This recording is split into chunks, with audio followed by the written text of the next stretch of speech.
Hi there, my name is Emma and I'm with Brushstrokes Tustin. Today I'll be teaching you this adorable little bunny. It could be an Easter bunny or a regular spring rabbit, whatever you want from our paint kit. So thank you so much for purchasing one and supporting my small business.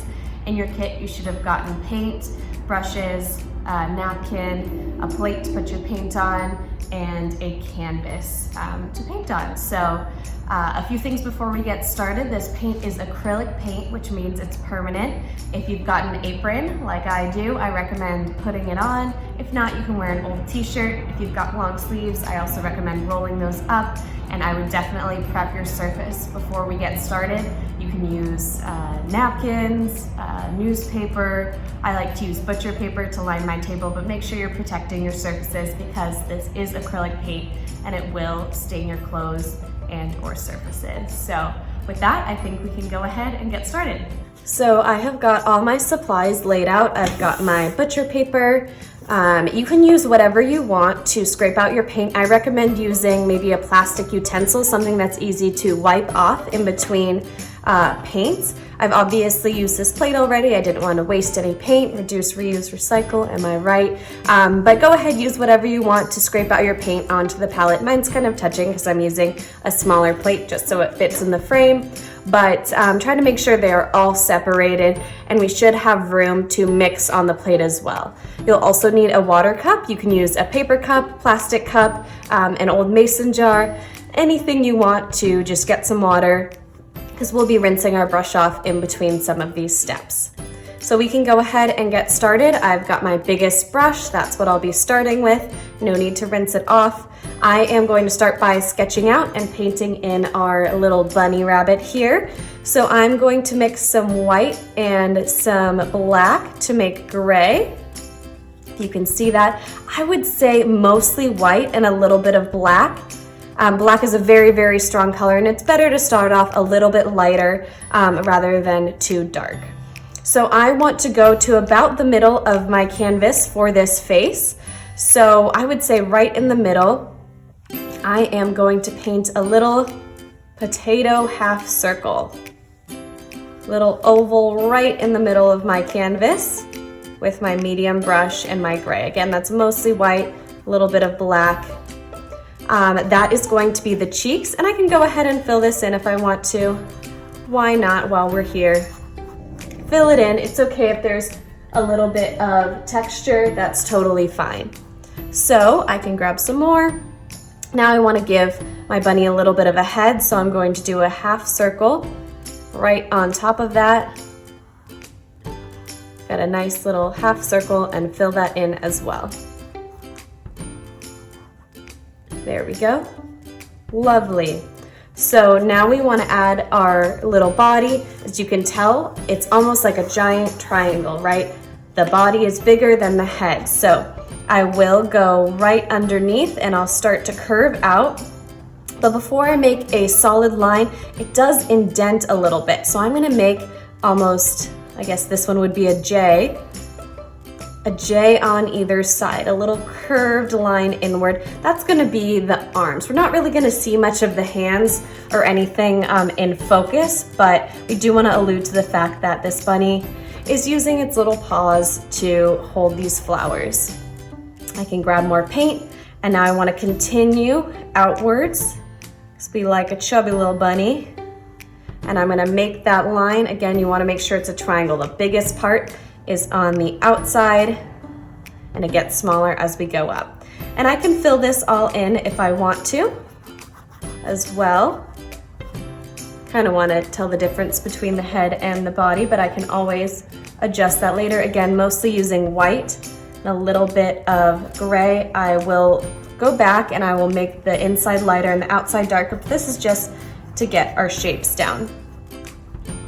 So we've got our bunny head, our bunny body. Now let's throw in some ears.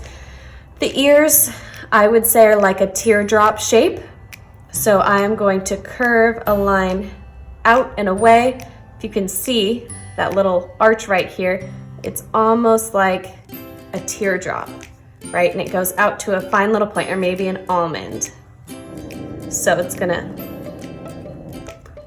go out and away. 2 little almonds. So it's curved on the bottom, the side closest to the head, and it goes out to a nice little point. My ears are kind of going more out than these guys, but either way is totally fine. Beautiful. Okay, so now we want to really define the shape. So in my mixture, I'm gonna add a little bit more black. You can see I'm just grabbing a little scoop of black just to make a color that's slightly darker. I'm going to use this on the outside. I'll just take a little bit of this to define where the arms are. I'll go along the outside of the body. I might have even gotten too much black. Maybe I'll add a little bit more white. And then I also want to define this, the chubby cheeks and the very top of the head. I can just take a little bit of that and smear it along the top of the head just so we can define. So we've got curving in our J shapes, showing where those are along this outside. We're circling the nose / mouth area again, and we can go right along the top of the head. At this point, I think I'll wipe my brush off and grab some solid white. I'm just gonna take that and smear it along the middle because that's where my nose is going to go later, and I want it to be nice and light for my nose. If I want a white belly, I can also, if this is still wet, it'll blend right in. Take some of that, and it's blending in. So if it's not wet, I would take a light gray rather than solid white. But if it's still wet, if you're working at the same pace as me, mine's still wet, you can just take some white and go right in that middle area. So we've got our little nose area. Now we can move on to the background while everything dries for us to work on later. So I can wipe my brush off. I'm gonna go ahead and rinse it at this point. I'm smearing it along the bottom of my water cup. Can tap it off a little bit and then dry it on my napkin. It doesn't have to be completely perfect. Now I wanna mix this lighter teal color, which means I'm going to take some white. I will take some green and some blue right off the edge of my green and my blue and get a nice light teal color. And I can use that for the entire background.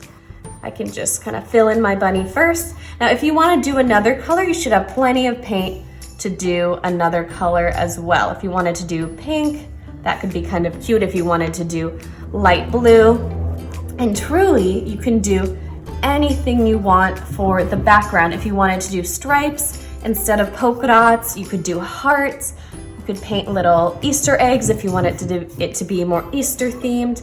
Really anything you want for this background. I chose polka dots, but it's completely up to you.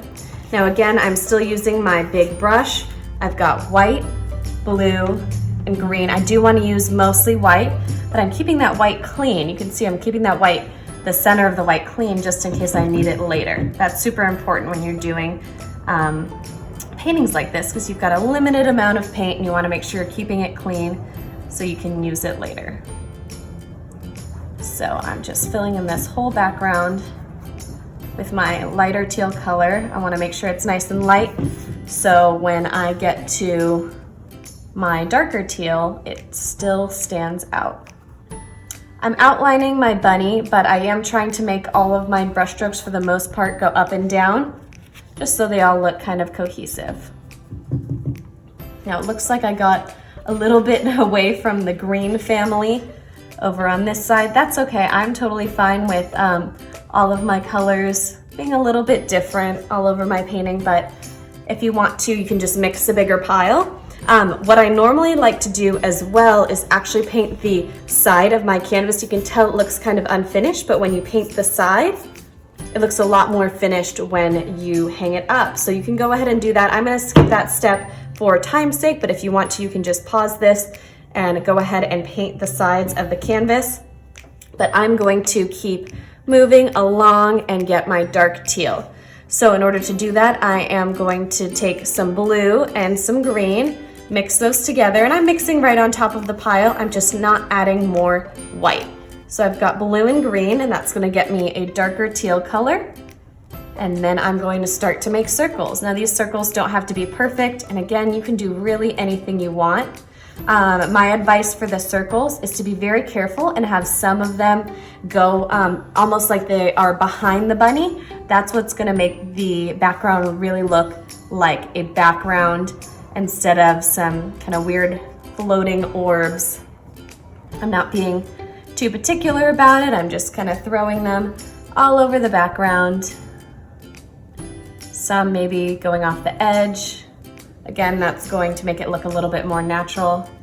And some going behind the bunny. And that's just with blue and green. And maybe there's a little bit of white in there because we didn't rinse our brush off, and that's totally fine. It just needs to be a shade darker than whatever you had in the background. But again, if you want to do something else like stripes, hearts, anything you want, that's totally fine. I think there would be a lot of different versions of this that would be super, super cute. It doesn't have to be exactly this. So now I'm gonna rinse my brush off, smearing it around with my water. Put that in a little bit closer.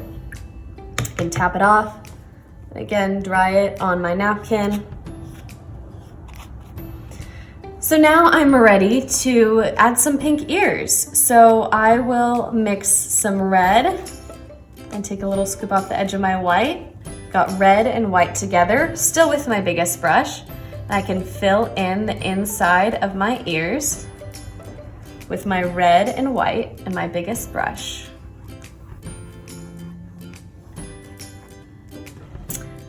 If you want to, you can take a little bit of this pink, and I like to actually use my finger and tap it very, very lightly on the cheeks if you want to make little blushing cheeks. And then I think at this point, I might start working on the flowers. So just because I like to work with whatever I have on my brush, I have pink on my brush already, so I'm going to throw in some pink flowers. So for the flowers, I like to angle my brush, I like to push it onto the canvas, and I like to flick away. So I've got red and white, and I'm going from the middle, flicking out, middle, flicking out. That's red and white, and I'll do maybe 3 of these pink ones. Red and white, so I'm pressing, flicking out and away from the center. Maybe I'll do kind of a half of one over there. Who knows? Okay, now I can rinse my brush off one more time, and I can do some white flowers. It doesn't have to be perfectly clean. I'm doing the same thing, pressing and flicking away from wherever the center is. Pressing and flicking away from the center. So it's going to be thickest in the middle and thinner as we go out. And these certainly don't have to be too perfect. I can, well, I've already got white on my brush, so let me just grab some green. This green, is actually a little bit brighter. So I'm going to take some yellow and I will mix it with my green. And I'll throw in some white as well. So that's yellow, green, and white for this really bright stem color. Yellow, green, and white. I can still use this brush. I will do a few little lines coming from the bottom. I'm starting at the top, flicking my brush down, and I can also do a few stems or leaves coming out from the flowers as well. Okay, now I'm finally going to switch to my smallest brush. Make sure if you have put paint on your brush that you're throwing it in the water when you're done. This paint dries really, really quickly and it'll ruin your brand new brush. So I wanna make sure that you are keeping your brushes nice and clean, and then once you're done with all of this, you wanna wash your brush off with some warm soap and water. Make sure you get all the paint out of the bristles. But I'm going to get my smallest brush and I'm going to grab some pink for my nose. That was red and white, and mine seems to be a little bit dark, so let me add some more white to that. And it's just a little triangle facing down for that nose, right at the top of this oval. So I'm at the top of the oval, and I'm doing a little triangle facing down. Can also wipe my brush off and grab a scoop of white, tap it right along that nose. That'll be a little bit of a highlight. Now I'm going to switch to my black, just wiping my brush off in between. I want to do a triangle on either side of the face for my eyes. Now I'm gonna actually curve this triangle out. If you can see, it's a little bit of a curve on this side. So it's straight on these sides, a little bit of a curve out on those sides. So straight, really close to the edge, a little bit of a curve on that side. Show the dimension of the eye. I might make those guys a little bit bigger. Now, in order to make it a little bit more cutesy, you can give it some eyelashes, which would be a line right on top and a line underneath. And then I can wipe my brush off and take a little bit of my white, and I just want to dot right at the top of my triangle to give a little bit of a highlight. Lightly dot right at the top of my triangle. That's going to be my highlight. Now I'm going to add some more details. I have got my nose. I can outline that if I want to. Draw a line straight down from that triangle, and then 2 curves going upwards, like a little smiley face or a U that's very flattened out. I want to give this bunny a little bit more dimension, so I'm going to go back with some really dark gray, maybe even black, and start to add some fur marks, which I'm just going to take my smallest brush and draw a bunch of lines down along the face. Maybe I can dot some of them around the cheeks to act like fur. I can take some of this fur into my ears. I could add maybe some more white fur if I wanted to, right along the top of the head. Little tiny brush strokes, almost like hair. And I can flick some of this gray fur into the ears as well to make it look a little bit more natural and a little bit more cohesiveness. If I want to highlight the top of this eye, I would recommend, doing that with some white. So we've got those black triangles, and then you can take a little bit of white right along the top of those eyes. I can also wipe my brush off, grab some black, start on the inside, and very lightly draw whiskers out. I'm gonna start in those pink cheeks if you added those. And very lightly, I'm just adding 2, maybe I'll add 3 whiskers per side. And the very last thing I'm gonna do is rinse my brush off and add some centers to my flowers. I could do yellow and white or plain yellow. I think I'll just do plain yellow and tap it right in the middle, just taking a scoop of yellow, tapping it right in the middle of all of my flowers with my smallest brush. Very lightly topping it in the middle so it has a little bit more dimension. If I want to, I can also, I'm just thinking of this now, maybe add some dots, maybe triangles of dots, just to make it look a little bit more vibrant and fun, and draw your eye down there. And that's it. Feel free to sign it if you want. Make sure you clean up really well, wash your hands, wash these brushes off with warm soap and water. They're definitely reusable. This paint will probably dry out, but you can try to cover it up if you want to make another painting later today. Thank you so much, and I hope you join us soon.